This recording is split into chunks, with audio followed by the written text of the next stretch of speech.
أعوذ بالله من الشيطان الرجيم.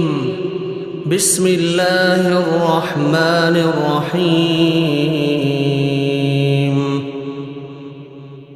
وإذ قال إبراهيم رب اجعل هذا البلد آمنا واجنبني وبني أن نعبد الأصنام رب إنهن أضللن كثيرا من الناس فمن تبعني فإنه مني ومن عصاني فإنك غفور رحيم.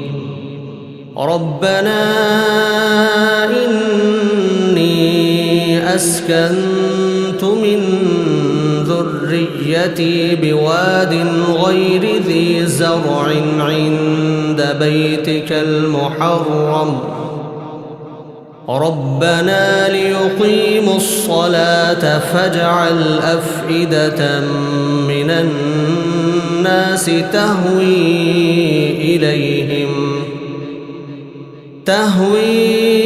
إليهم وارزقهم من الثمرات لعلهم يشكرون.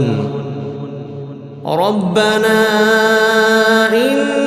إنك تعلم ما نخفي وما نعلن وما يخفى على الله من شيء في الأرض ولا في السماء. الحمد لله الذي وهب لي على الكبر إسماعيل وإسحاق إن ربي لسميع الدعاء. رب اجعلني مقيم الصلاة ومن ذريتي ربنا وتقبل دعاء. ربنا اغفر لي ولوالدي وللمؤمنين يوم يقوم الحساب. ولا تحسبن الله غافلا عما يعمل الظالمون إنما يؤخرهم ليوم تشخص فيه الأبصار مهطعين مقنعي رؤوسهم لا يرتد إليهم طرفهم وأفئدتهم هواء. وأنذر الناس يوم يأتيهم العذاب فيقول الذين ظلموا ربنا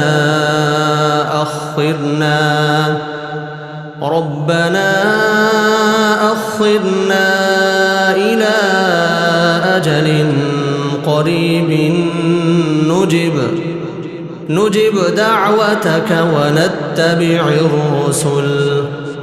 أولم تكونوا أقسمتم من قبل ما لكم من زوال وسكنتم في مساكن الذين ظلموا أنفسهم وتبين لكم كيف فعلنا بهم وضربنا لكم الأمثال.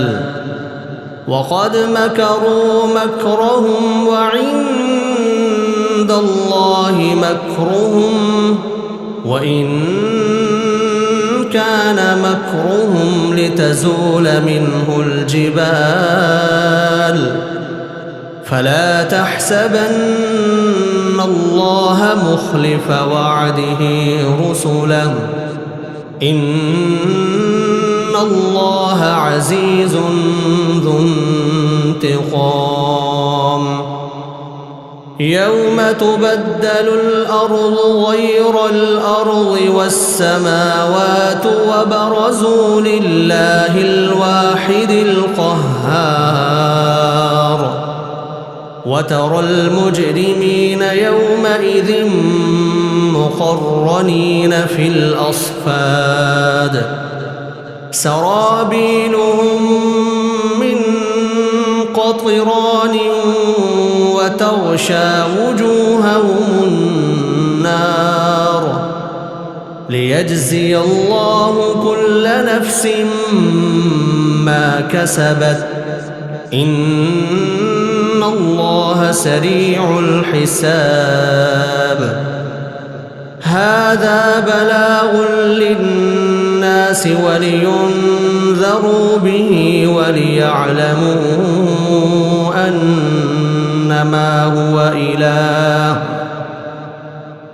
أنما هو إله واحد وليذكر أولو الألباب